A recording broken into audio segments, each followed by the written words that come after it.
District 19. Senator Pearson, welcome to the coalition. Thanks so much for having me. First of all, I just want to start off the conversation. I do want to observe and offer my condolences to you and your family for the passing of your aunt, Senator Sandy Hanaway. I know that the two of you are very close. In a lot of ways, she was a mentor to you in your political career, and she left a lasting imprint, very strong presence to Hanaway and in Cumberland in particular, as well as across the state. So we just want to issue our condolences. That just happened a brief time ago, and want you to know our hearts are with you. I appreciate that very, very much, and you're absolutely right. You know, she was an inspiration, and she was a really good guiding light, and someone that I could turn to often when considering issues, you know, locally or statewide, and just a wisdom that won't be able to be replaced. And so we miss her a lot, and thank you so much. Absolutely. So let's get into the Ryan Pearson story right away. I mean, you come from a political family, a family that's very active in the business and political life of Cumberland, Rhode Island. You run for state senator. What are some of your motivations, and what are some of your desires, your beliefs, and what are some of the issues that you want to work on continually and continuing as a state senator? Yeah, so sure. I mean, my first elected office was the Cumberland School Committee in Cumberland, and a little bit more background, and potentially you may have asked, but you know, you may recall there was a bond campaign for Cumberland schools back in the 2005 and 2006 era to really modernize and update the Cumberland school facilities that were out of date and at risk of accreditation for NEACS, which is the accreditation agency for high schools.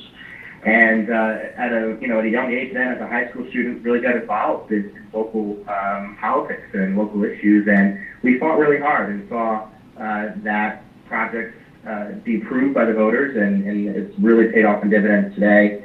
Cumberland High School is now bringing itself to be ranked as again one of the top 5 schools in the state. So we're really, really proud of that. And what originally got me to run for the school committee was we had done that huge project, and I really wanted to be able to see it through, and really was excited for the opportunity to get elected to the school committee back in 2008, and from there eventually running for the Senate.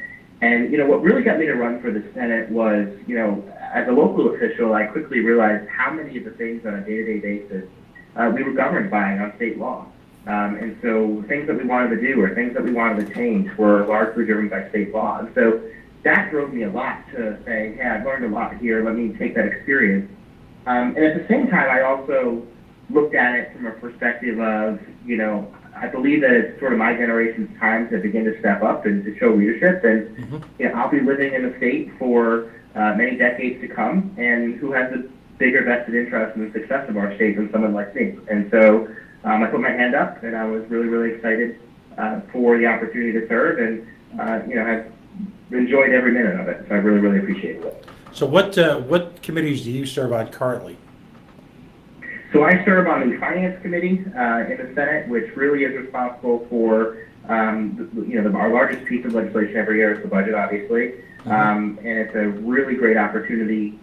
With the budget, you really get to review every single issue that comes before the state because most things cost money, and so the budget has been something that I've really spent a lot of time on.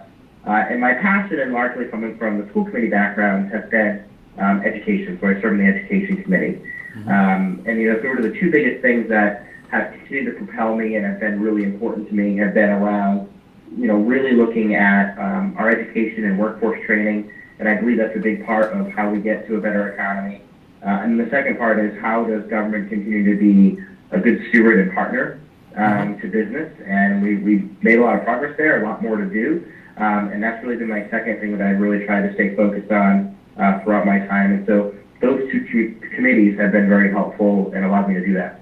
Right. Now, of course, the Senate Finance Committee and the Rhode Island State Senate became,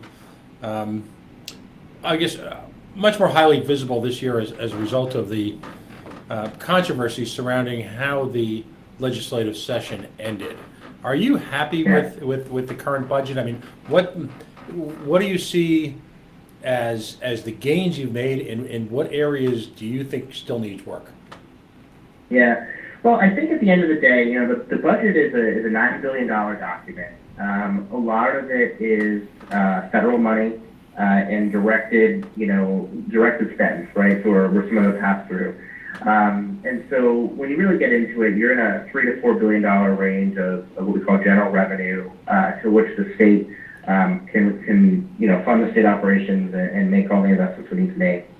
And I think the budget does some good things, and I think a lot of the initiatives we've begun over the last several years, or particularly in our commerce department, have been very, very important to really reinvent Rhode Island. I think one of the biggest challenges we had in Rhode Island is as we saw, manufacturing industries and the jewelry industry in particular, and many of the old industries, and even financial services, right? I mean, you think about downtown Providence used to be, a financial center, and we had the skyscrapers, and each was a different major bank.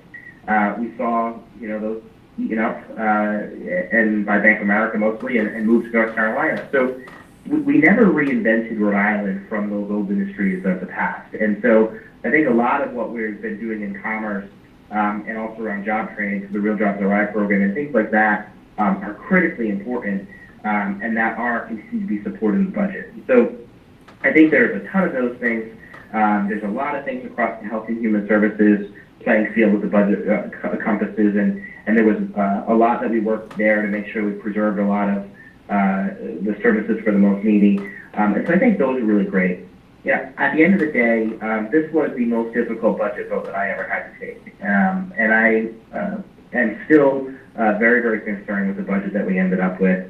I think we didn't address the major issues, and I think we created some major issues for the future. And so, I again had the privilege to serve in the Senate Finance Committee for this is my 5th year and my 5th budget, and it was a substantial challenge this year. And I think particularly concerning to me is, to balance the budget this year, we relied on a bunch of what we call scoops, right?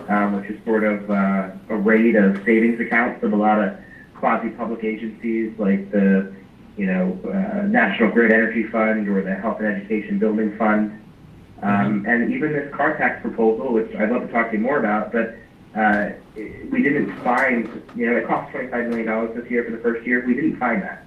There's a $25 million line item cut in the budget that was used to pay for it. So, it was a very, very challenging budget. But I did believe at the end of the day, we could not hold the state hostage. We were a month into the fiscal year without a budget, and we had to kind of move on. But I do think that those issues that brought us to that point have not gone away, and they will come back faster and stronger and more prevalent in January. Now, let's talk about the scoops. We had folks, full disclosure, in studio from a variety of environmental groups, talking specifically, as you mentioned, about the scoop from the National Grid energy campaign, which is a direct. I'm a libertarian. Full disclosure, I think you know that. To us, it's a tax, and it's a tax on the unwilling. So you've got this sum of money, and a sore point to Rhode Islanders at these days are all these different sort of feel-good bills that were created. Let's take the high road tonight. Created with the best of intentions, and yet ultimately the money ends up going into the general fund. The lottery being the most famous example of that. This scoop out of this energy fund being the latest example of that. What do we have to do here? That was one of the biggest issues that I had with this budget, and I can't agree with you more that that money was specifically set aside for energy efficiency programs, and it's really meant to be money back to taxpayers to encourage them to do energy efficient upgrades to their properties and to their businesses, and that's a really important policy statewide. And to your point, it's the right thing to do in many ways, and the absolute wrong thing is to scoop that money and have it be used to balance the general fund budget. It's not sustainable. And I would say this, every year that I've been in the Senate, the governor has started off their budget using the scoops. And, to kind of get into some of the minutia, the governor has to use the revenues from the November Revenue Conference to build their budget.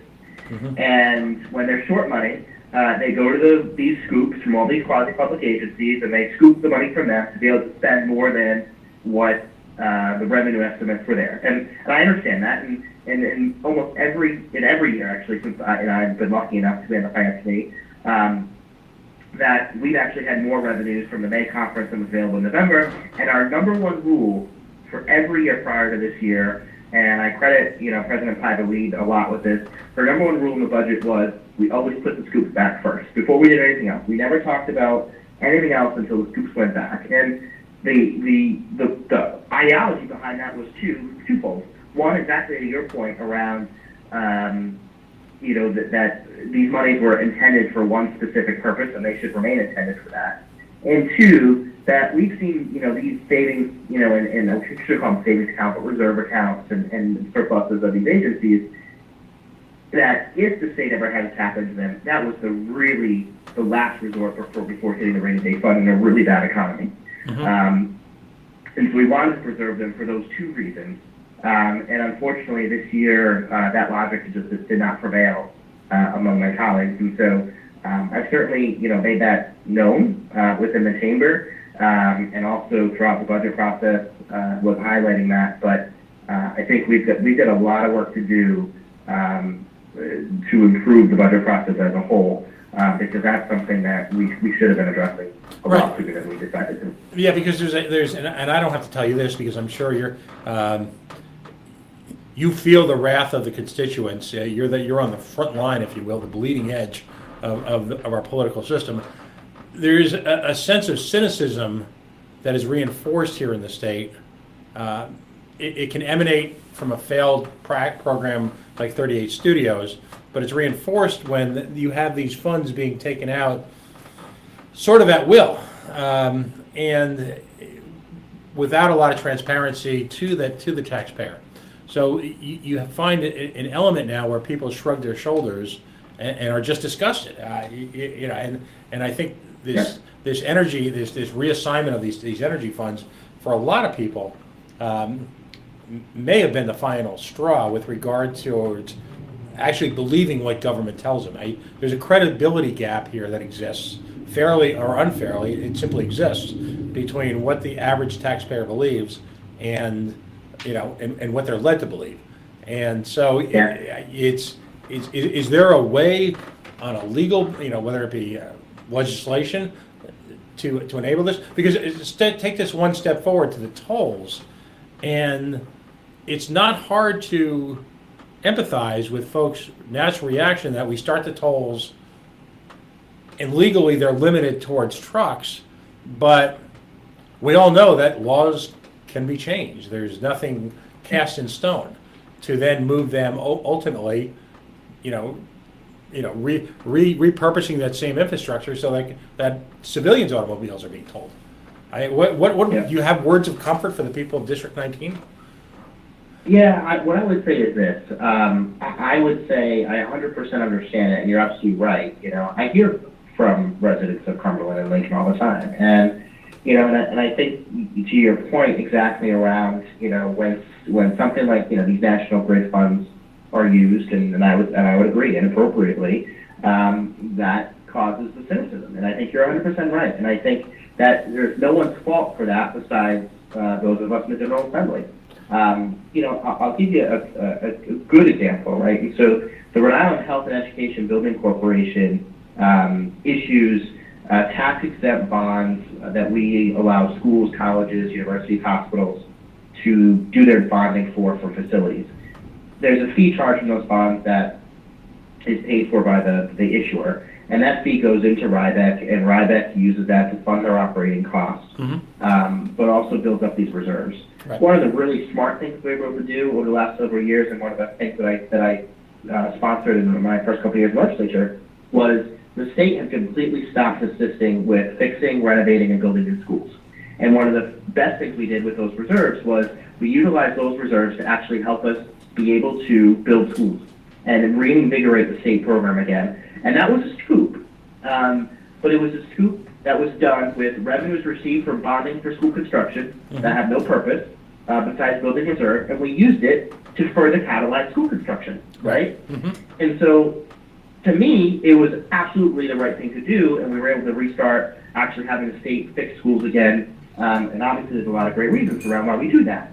So that's the right thing. To your point, though, around, where we're at, any legislature can decide to do what it wants when it wants to do, right? And that's, short of any constitutional provision, we put a lot of controls in the legislature, in bills and in things as we build them. But that never prevents the future legislature from changing it, right? And so what I would say, though, and we've done a lot of work on this over the last several years, has been really making sure that all of the funds collected at DMV and through, anything that's really clearly on traffic goes actually to road and bridge maintenance. And we've worked very hard to do that, and my intent is to absolutely make sure that continues, and that's what I will support. But at the end of the day, the only thing that really does that is, we need to have senators who have that same belief as me, and reps who have that same belief as me, and the taxpayers need to let them know that they want the money used for what they were intended to be used for, and hold their feet to the fire if they don't. Right. And that's really the only controls that we have, right? And that's part of the democracy we live in. But I believe that at the higher levels that most of these things end up. But it's when we break sort of these rules in these smaller circumstances that I think breeds the largest cynicism, which I absolutely understand. And I don't think we should do. But we just have to keep holding everyone accountable to that. Do you think it's time for Rhode Island to embrace, at some level, voter initiative? We could. I worry about it a bit, largely because of some of the propositions that we've seen in states that, you end up getting to a perspective of, you can have well-financed, backed campaigns that come in with a specific agenda that promote a specific view. And, say the counter organization on the other side doesn't have the resources to compete. That's what really worries me about that, is that, as a legislator, lobbyists lobby all the time. And there's a lot of really high-powered interests that have very, highly paid lobbyists to push their agenda and get studies and spin facts in their own way. Right. But it's my job to sit through that and understand from, the advocate that comes in that represents, a school district, for instance, or the school committee association is a good one, who they're really experts in what they do, and but they don't have the resources of some other agencies. So I think it's certainly worth the debate, but I think the risks are also very high, in that, particularly in how money flows through politics at this point in time, that we could make it worse than it is better. Now, my words, not yours. You alluded to what I'll call unfunded mandates earlier in our conversation. I believe it was Mr. Beardsley from the League of Cities and Towns here in Rhode Island. He and his organization have advocated on and off for a number of years for what they call their toolkit, which is legislation which allows them to deal head on with these unfunded mandates. Is it time for the state of Rhode Island? And this is a double-edged sword, by the way, because there is a significant amount of money at stake when it comes to the aids to city and towns. But is it time for the state of Rhode Island to start stepping back from the municipal affairs of cities like Providence, Central Falls, or even Cumberland or Exeter, East Greenwich, where you've got this micromanagement that occurs, you've got these transfer payments going back and forth, you've got a dependency in cities like Providence, Pawtucket. I understand there are special challenges in urban areas, or particularly in a city like Providence, for which so much land is not taxable or not effectively taxable. Right. But is it time for states, government, and city and town governments to start operating at an arm's length basis? Yeah, I would say this. I stay in very close contact with both, Mayor Murray and the Cumberland Council, and Administrator Alman, and the Lincoln Council, and all my school committees. And when something gets in their way, they're not shy about bringing it to my attention. And 9 times out of 10, the issue can actually be handled administratively. And so there may be, the state is mandating that the town or the school department do one thing or another. But when you get into it, there's some regulatory flexibility where the director of, say, the Department of Ed or Department of Environmental Management has some administrative authority. And so typically we are able to go to that, executive and plead the case, and 9 times out of 10 we don't have that big of an issue. Or sometimes, we do need to do legislation to change a statute or to move something that's outdated. And so I think, sort of answering part one of your question, I think that, as those things are brought up by the cities or towns, we actively try to work on them. And make sure that, we're just being smart, right? I mean, there are some things that the state does say, hey, we should do this, that makes sense. And some of the cities and towns would agree with that. But I think, at the end of the day, I think, for a town like Cumberland, Cumberland does operate relatively independent of the state. Right. And, someone had asked me, as the budget impasse was going on, how was it impacting Cumberland?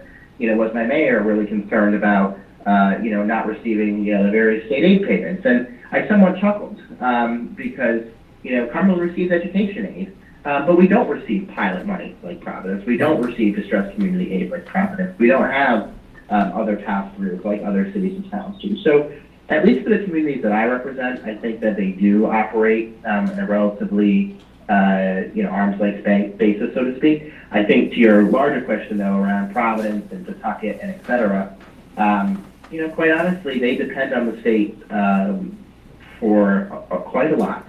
And not only in a revenue perspective, but also in a lot of administrative support and sort of strategic analysis that a lot of the state departments and agencies do, particularly for the city of Providence. And so, I think at the end of the day, I think, we have duly elected executives of the state and of the city or town.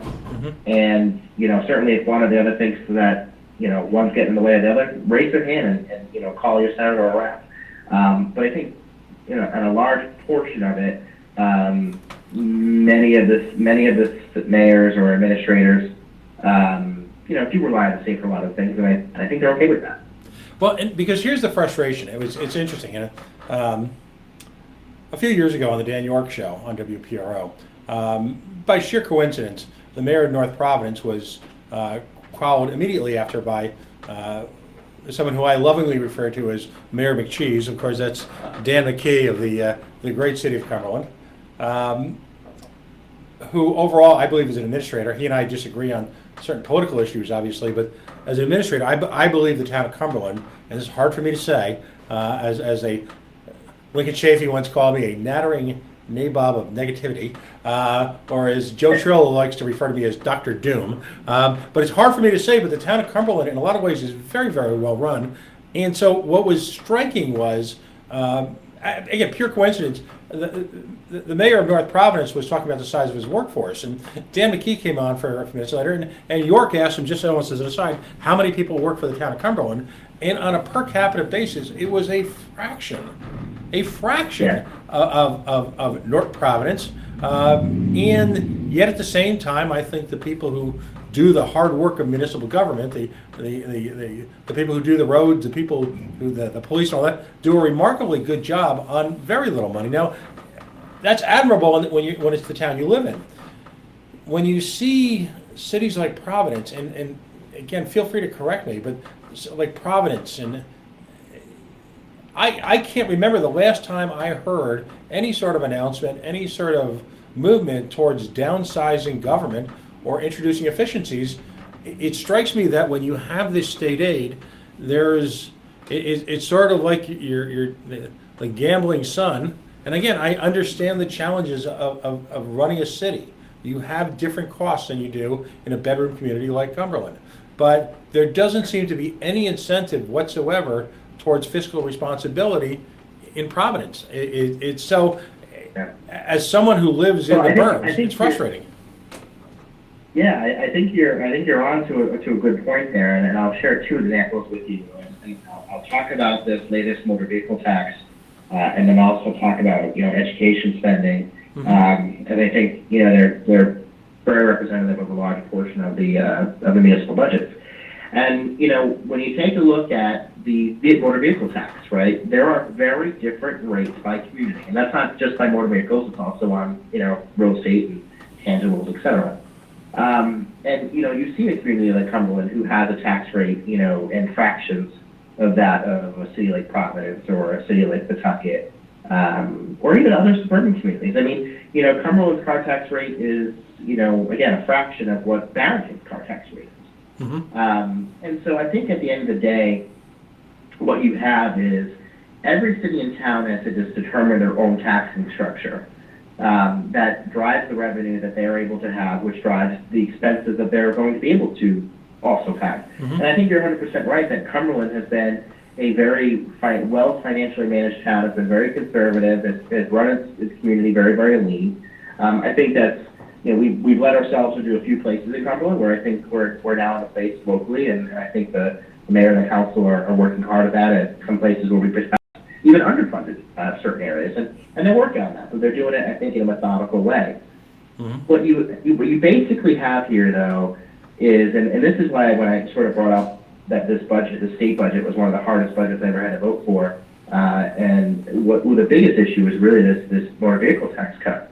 And while it sounds great on the surface that everyone's getting a motor vehicle tax cut, the hidden sort of piece to this is that at the end of the day, once this over $220 million tax cut is phased in, Cumberland's share of the pie is around, I think, $5 million, give or take. And Pawtucket, who has the same valuation of cars, right, so has the same amount of value of vehicles in their city, is getting $15 million, while Cumberland gets $5. And the whole reason behind that is that Pawtucket taxes more for their cars because their budget's bigger and they have a bigger government. And that, to me, is not fair. And particularly as someone who represents Cumberland and Lincoln, we're doing two things. We're not making the tax really fair across communities, and we're also not doing anything to encourage these cities or towns to control their belts. And and that, as a state policymaker, is particularly of concern to me. That I don't want to be the one that just continues to take these wheelbarrows of cash and dump them off at various cities and towns across the state without also holding them accountable for making sure that their communities are also run lean. And if they want to spend more, that's fine, but they shouldn't expect more from the state to do that. And that seems to be almost the assumption at this point. They operate under the assumption that, and particularly Providence, I think Mayor Grebe and he and I disagree strongly on the stadium initiative, but I've had the opportunity, and he's been on this show, Mayor Grebe, I think he's done some remarkable things in Pawtucket. And what's interesting to me is, and again, feel free to challenge me on this, but it would appear that whatever growth is happening in Pawtucket organically as a result of its newfound status as the brewery capital of central New England is largely due to regulation cuts aimed at encouraging said business, not financial giveaways. They simply made it more attractive to be there. Yeah, you're absolutely right about that. That's not to say that the breweries haven't testified before me have some financial tax breaks they need to be even more successful. But you're absolutely right. A lot of it is also the regulatory environment, and I think for better or for worse, particularly in the liquor space, Rhode Island has a very outdated liquor regulation rule set that dates back to the blue laws, and we've been chipping away at them. I think we could do more, and we certainly should do more there. But that's literally one example of one industry, and I think it breeds to a larger issue. And I had the opportunity to serve on what's called the Special Legislation Committee in my first term in the Senate, who deals with the liquor industry regulations. And certainly there were things that came before us, and I was like, well, why wouldn't we do that? That just makes sense. It's good for business. Let's move on. And there's forces that don't agree with that. But I got to learn a lot about the liquor industry and the rules and whatnot, which was a good learning experience. But at the end of the day, what I've said to so many business owners every time I meet them, or I'm in Cumberland or visiting a business, I tell these business owners all the time, when you have a problem or you have a regulation or you have a law that's making you do something, and you just legitimately don't think it makes sense, and you think it might be outdated, I need you to tell me. Because, I am not going to know every law or regulation that gets in the way, whether it be a brewery or an auto repair shop or a manufacturer or there's a conference management business in Cumberland. That they've all brought these things to me over time. And I would never know to try to go after these things or fix them if they weren't brought to me by business owners and constituents. And so, so I think all I can say there is you're absolutely right that part of it is the regulatory environment, but we also need your help more broadly to help us identify what are those things we got to go after. Because once we know what they are, we'll go after them. You know, I even sent after my first election, I sent a letter to every business in my district saying, please tell me the things you want me to get rid of. And, you know, I got a few responses, but not nearly as many as I was hoping. So I continue to ask people all the time, you know, please tell us what you need from us to get those businesses going. Right. It's important for folks not to just kick back and complain, as I look myself in the mirror, but to advocate for change in a responsible yet aggressive manner. You know, in any government setting, the squeaky wheel will be heard. Yeah. 100%, and you know, you might know Bill Casillas, who owns Angelo's and runs that business here at Cumberland. You know, I'll tell you, and he won't mind me saying, which is why I can bring him up, but you know, he is always advocating not only for his own business but for the hospitality business as a whole. And when there's something that's coming up, not only is he reaching out to me, you know, he's putting me in a group chat, group text message or a group email with every restaurant owner that he knows in Cumberland, so they all can let me know too, right? And you know, I think that's exactly the kind of sort of leadership and advocacy that I think anybody should feel free to step up for and really go after it. I mean, D&B Manufacturing, the entire family who runs that in Cumberland, you know, they've been very vocal around what are the things they need. And so I think, you know, there are real people and real businesses that, you know, run in Rhode Island and absolutely step up, advocate, and that's the only way to move the needle in the direction that they want to see it. I'm going to take a very quick break to bring people up to speed where we are, but I want you to hold that thought about the hospitality and entertainment business in Cumberland, because that's going to play strongly in our next conversation. Folks, if you're just tuning in, you are in fact listening to the Coalition Talk Radio, outrage porn-free, civilly disobedient media, broadcasting live on the Worldwide Coalition Media Network here at Go Local Live at their state-of-the-art broadcasting center, 90 Way Boston Street, in the city we love, the Naked City, La Prave, Providence, Rhode Island. The city of 1,000 stories. Tonight we're telling a few. Joining me via phone is Senator Brian Pearson, Democrat of Cumberland, Senate District 19. He graciously reached out to me. We had been kind of chatting at each other through a couple of different people about issues du jour, and he has agreed to just really get down to it, as we've already done in the first few minutes. Folks, of course, we are at coalitionradio.us, facebook.com/the Coalition Radio, on the mighty Twitter at Coalition_radio, and as always, our apolitical, anti-crony capitalist, anti-Pawsox Stadium feed at Pawtucket is home. So, Senator Pearson, of course, you know, as I mentioned in the, you know, when we were sort of chatting offline in the run-up to you joining me tonight, the elephant in the room for me is the taxpayer subsidies to the proposed Pawtucket Red Sox Stadium. For folks who might be listening to us for the first time, full disclosure, I am chairman of the Rhode Island Libertarian Party, and the Libertarian Party actually coalesced, if you will, under the, I'll call it the stimulus of what we refer to as 38 Special, of course, 38 Studios. And then one of the issues that brought us together, a group of different people from different backgrounds, was, of course, the first protracted fight against what was supposed to have been a Providence Red Sox Stadium here just a few short blocks away from the Go Local Live Media Center. We were successful by engaging with a coalition of organizations. David Norton was on the show a few weeks ago. Folks across Providence joined together and successfully put that one to bed. We are about to re-engage over the next few weeks, and the, quite frankly, ground zero of that battle will occur in Senator Pearson's Senate Finance Committee, as his Senate Finance Chairman has offered to sort of take the show on the road, if you will, Bob Hope style, and bring it across the cities and towns. I see this as an opportunity. I'm going to look at Mr. Connolly's efforts and take the high road and accept them as an opportunity for genuine discussion, as opposed to 2 years ago's little road show, which was they dubbed the listening tour. What wasn't clear until we started the listening tour, that us taxpayers were supposed to do the listening and the Pawtucket Red Sox were going to do the talking. Long wind up to a couple of quick questions. It is my contention, and for the record, I have formally asked the City Council Chair in the town of Cumberland to propose a resolution opposing the use of taxpayer money to support the Pawtucket Red Sox Stadium. It is my contention on using basically fundamental economics that if in fact this project were to go forward, the town of Cumberland would find themselves surrounded by the two biggest taxpayer-subsidized entertainment monopolies in the stadium. Of course, that is Twin River in Lincoln, and now this would be, of course, the Pawtucket Red Sox Stadium, the stadium at Slater Mill, over here in the bucket. Both taxpayer-subsidized in a variety of ways.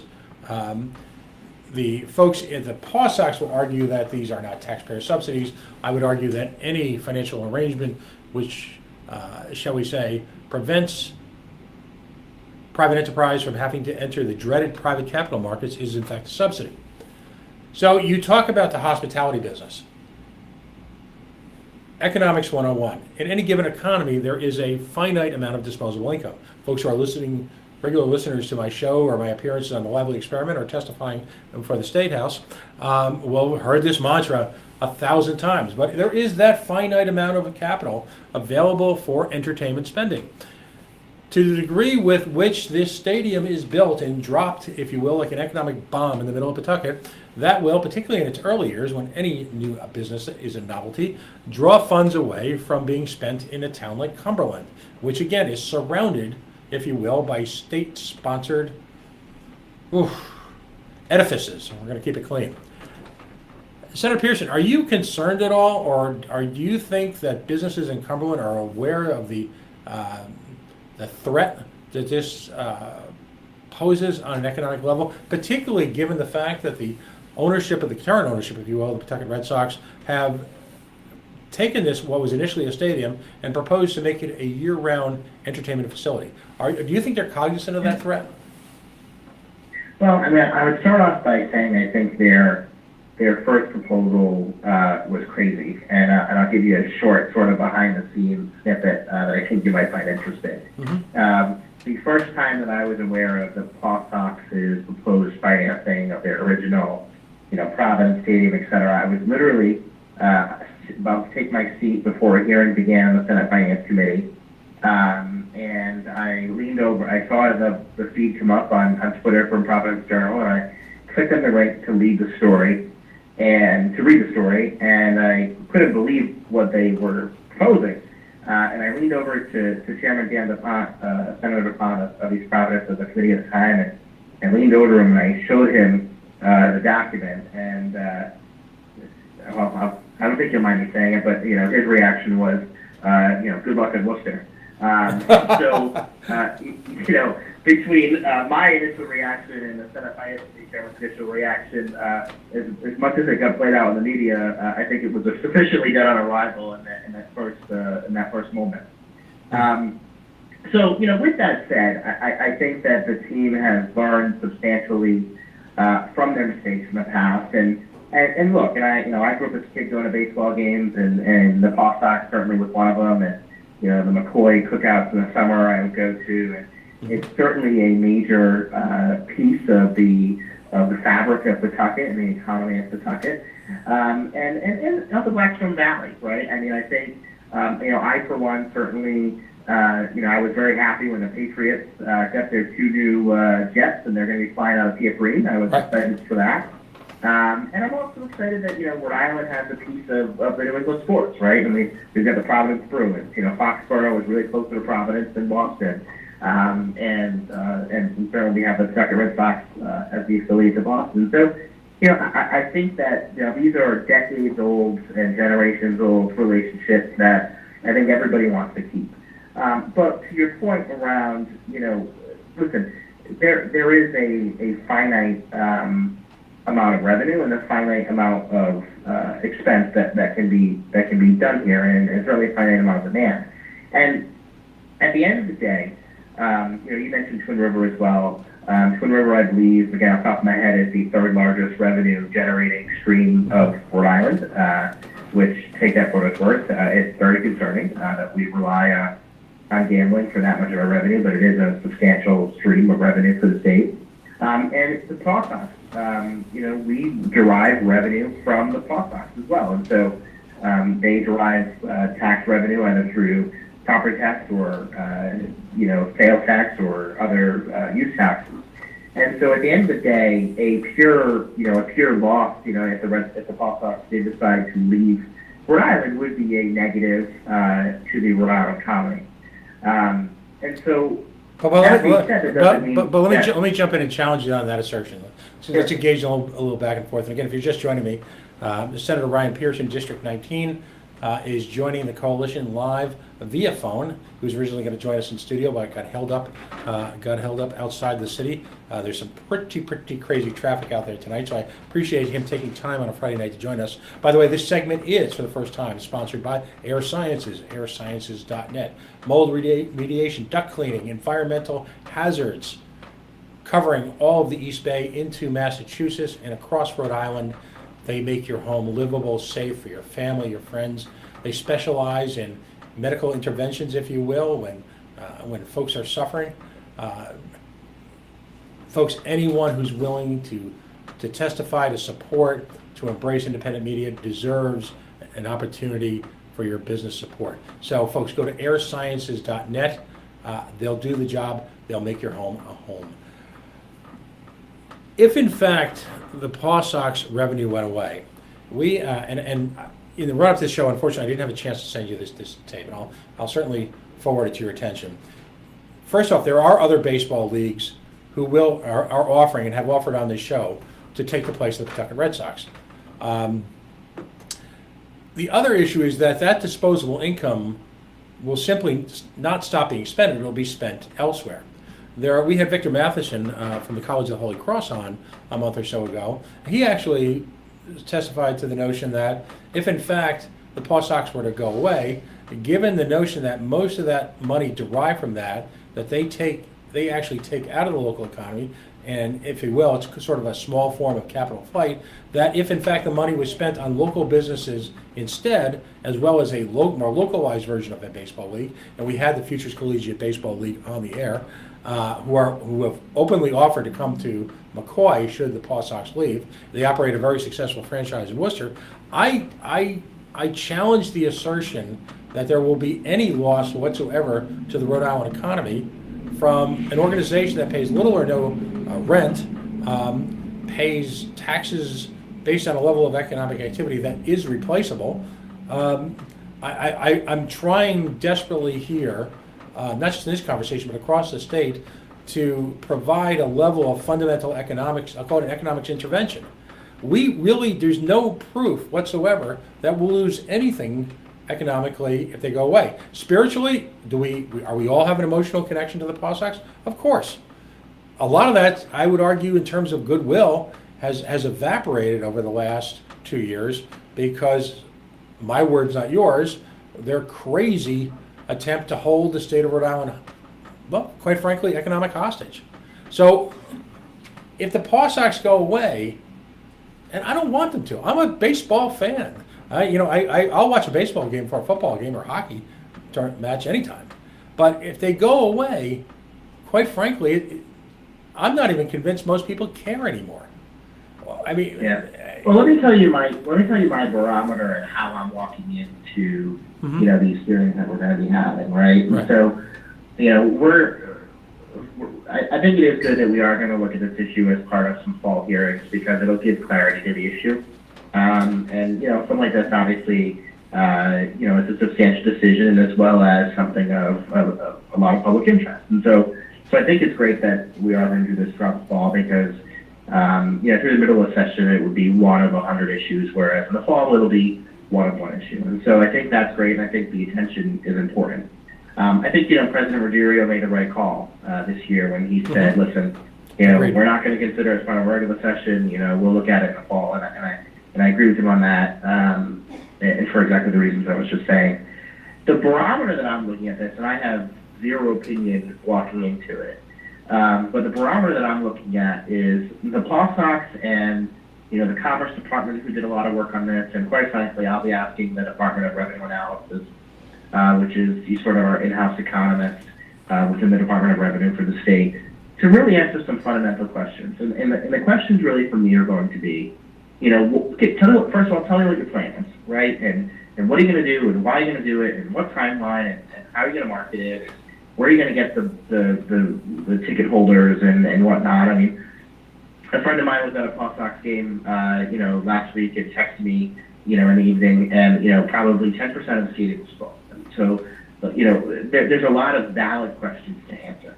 And, my basic barometer walking into this is there a demonstrable benefit that they can prove and that can be backed up through economic study and common sense, right? And, through people like yourself who have that kind of background.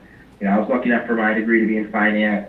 To really look at this and say, are we going to see a true demonstrable benefit? And whatever, at the end of the day, my barometer is if there's going to be some sort of arrangement or a deal, it has to be financially beneficial to the state, period. And if the state's going to take the same amount of money or lose money, I'm not sure that makes much sense for exactly the reasons that you've outlined. But if they have a way that they can show me the economics of how that's different, then I'm open to it, right? But I'm also open to the same fact that the economics just might not be there. And to your point, it just might be time to let it play out, of course. Right. But I think we owe the issue the full vetting and the full analysis, and I think we'll be able to do that. No, absolutely. I mean, the other fear, of course, is that we, and for a lot of us, 38 Studios was a defining moment. There are those in government who would like to diminish that, who would like to poo-poo that, who would like to dismiss that. But it is and always will be, for our lifetime, a defining moment. Let me be as blunt as I can. It was one of the dumbest financial deals you could ever do, right? When you have a bunch of private equity investors saying, no, we don't want this deal, when you have the state of Massachusetts, who quite frankly has been out there more in the space of offering financial deals to lure companies say no, there's a reason, right? And I think it was pushed through. It was governor for a period of time, and the legislature at the time pushed it through. Right. As some sort of a silver bullet panacea that was going to save the Rhode Island economy. And that's not going to work. We started the show talking about, we really need to be focusing on, job training and skill building and getting the workforce that we need and rebuilding and reinventing the Rhode Island economy. That's not going to happen through one company. Right. And that was a major snafu. And, put it this way, Rhode Island may, in hindsight, try to look at the glass half full side of this. Rhode Island may be a much smarter and cautious state because of that deal. We got burned once, and I think everyone's keen on not getting burned again. And I think, that may be helpful in a bunch of other deals that maybe wouldn't have attracted, the notoriety that 38 Studios did. Right. But we live and we learn. Well, it's my mantra at the time, because I became, I call it radicalized. A friend of mine decided the other day that I became weaponized. Because the morning it happened, I called Governor Carcieri's office and kind of, went off the deep end a little bit, because what I saw is the sheer stupidity of the deal. Everyone at the time was in the bag for it, including a lot of people who now pretend they weren't, or pretend that they were fooled. And my mantra at the time, because I got so little time in the media, was no personal guarantee, no equity, no board seat, no future. Now, when I project and get away from the emotionalism attached to 38 Studios, and I look at this stadium deal, we're being asked effectively to issue bonds or issue debt in some form by a quasi-governmental agency in what I believe is a blatant attempt to once again sidestep voter approval.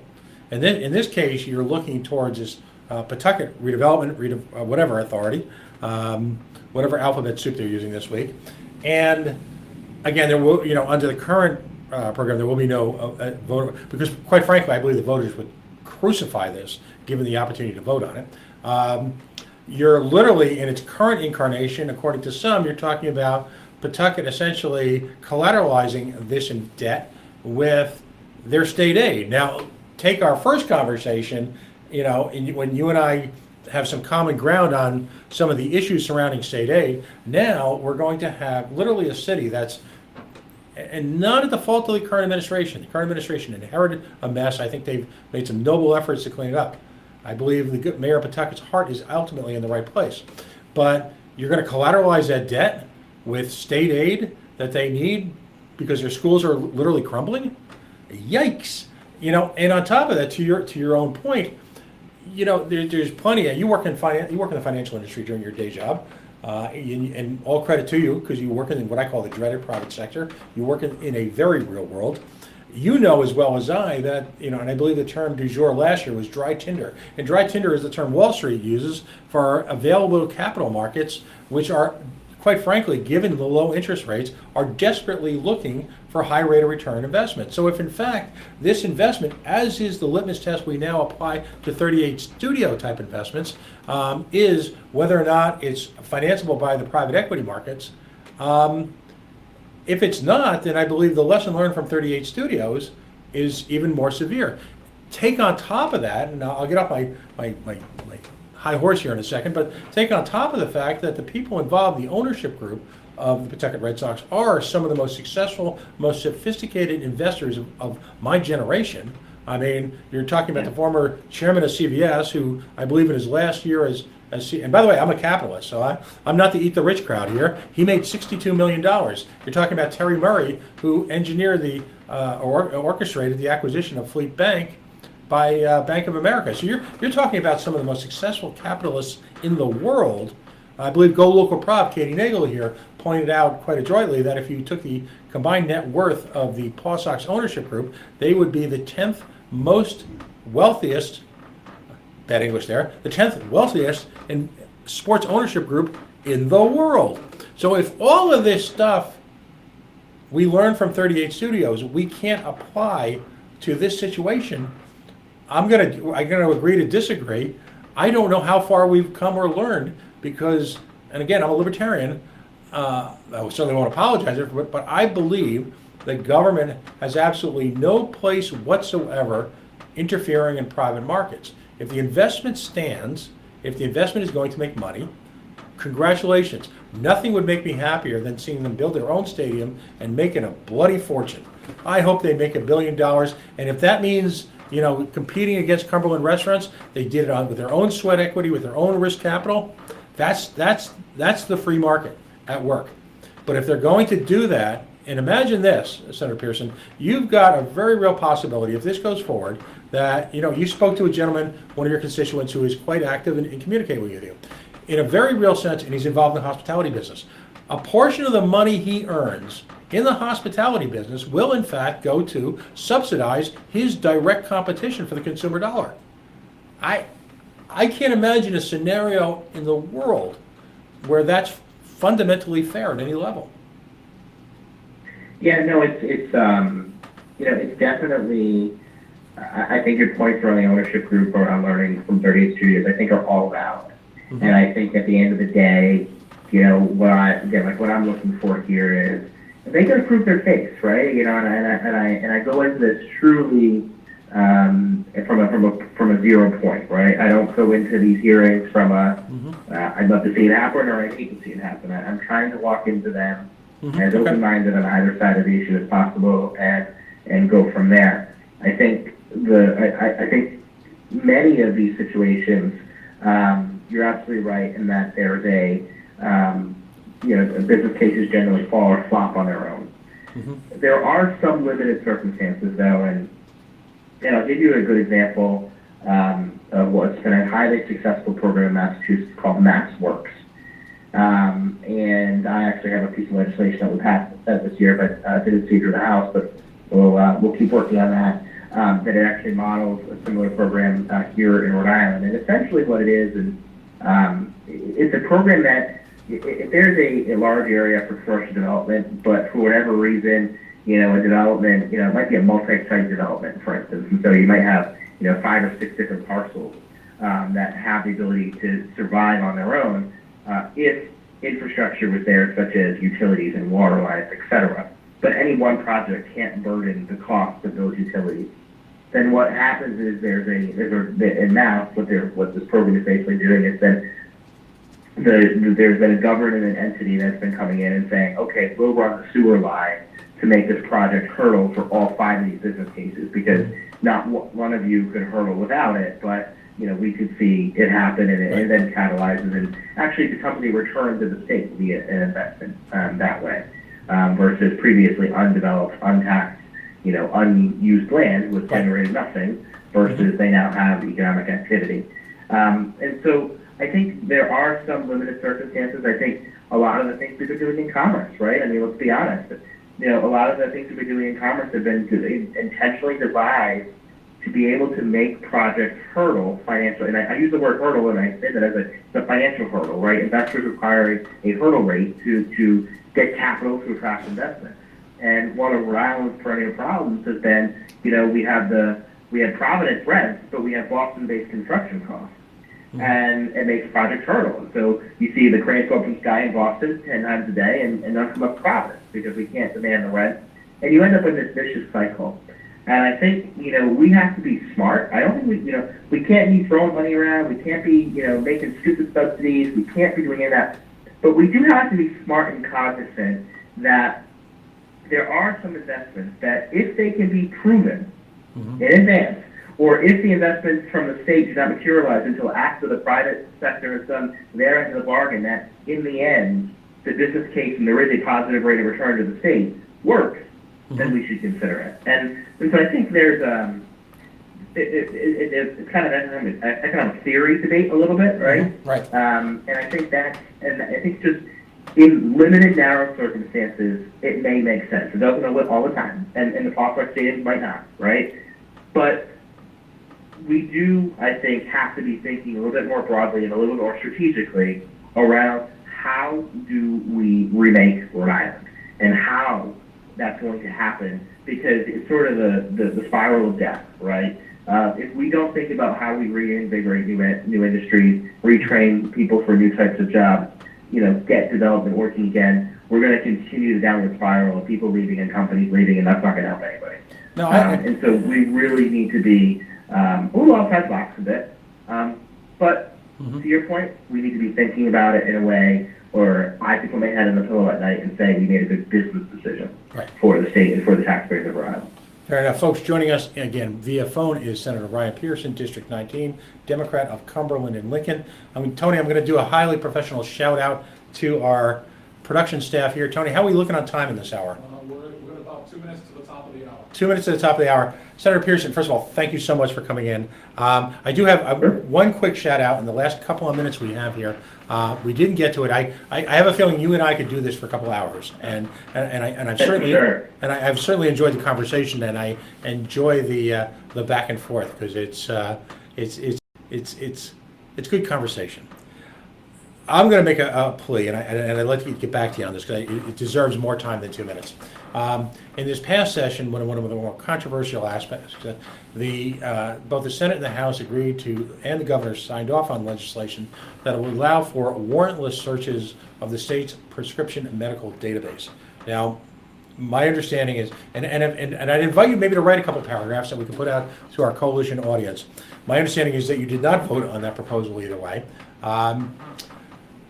I'm going to ask you, and since we didn't have a chance, I'm not going to challenge you to it because we didn't have really a chance to debate it, but I'm going to ask you to consider championing legislation to essentially kill that bill, repeal. And here's why. The entire state's medical community is in an uproar. The Rhode Island Medical Association joined Stephen Brown of the American Civil Liberties Union of Rhode Island here just a few short weeks ago. Quite frankly, they were outraged. An invasion of privacy, a clear spiritual violation of the Fourth Amendment, illegal search and seizure. And again, when you talk about cynicism, the state loves to create databases. A few years ago, in fact, some of the Republicans, Representative Chippendale, if you're out there, no, I'm never going to let you forget this, voted to support a DNA database for seemingly all wonderful reasons. And then, of course, what happens so often in government, my words, not yours, all right, is that government finds a way to push things down further the slippery slope, and so that this information ends up being used for a variety of reasons. Now, both for privacy reasons, for, I'll say, the spiritual support of folks who, in a current generation, have finally moved past the stigma of dealing with mental health as an illness, not as a weakness of character. For the privacy of folks in the medical cannabis program, and for the fact that there was really no proven need to dismiss the necessity of a warrant, because there was no proven by our Attorney General notion that he was being, in those cases when a warrant was necessary or appropriate, he was not being denied it. So I'm going to ask you, and let's have another conversation on this when we have time, to consider if you will, rethinking that legislation and saying, maybe we need to take a step back, maybe we need to revisit this because of all the issues that I've mentioned. So as a gentleman, can I ask you to consider that? Absolutely, and I'll just say quickly that we intentionally have a sunset, I believe, in that law. Again, it was driven around trying to make sure we're doing something on the opioid crisis that we don't know about. But I do believe there's a sunset specifically designed for us to make us have to relook at that issue. All right, let's sunset it soon. Senator Pearson, where can folks, both constituents and folks who live across Rhode Island, where can they find you and your website, and how can they get in touch with you? The best way to get in touch with me is through my General Assembly office. The website, rhodeislandlegislature.gov, has all of my contact information, and that of all the senators in Rhode Island, my office phone number, email, etc., and that is always the easiest way to get a hold of me. Great. Well, again, thank you very much for coming on. You're a gentleman. I've enjoyed the give and take, and let's keep this conversation going. Thanks so much. I appreciate it.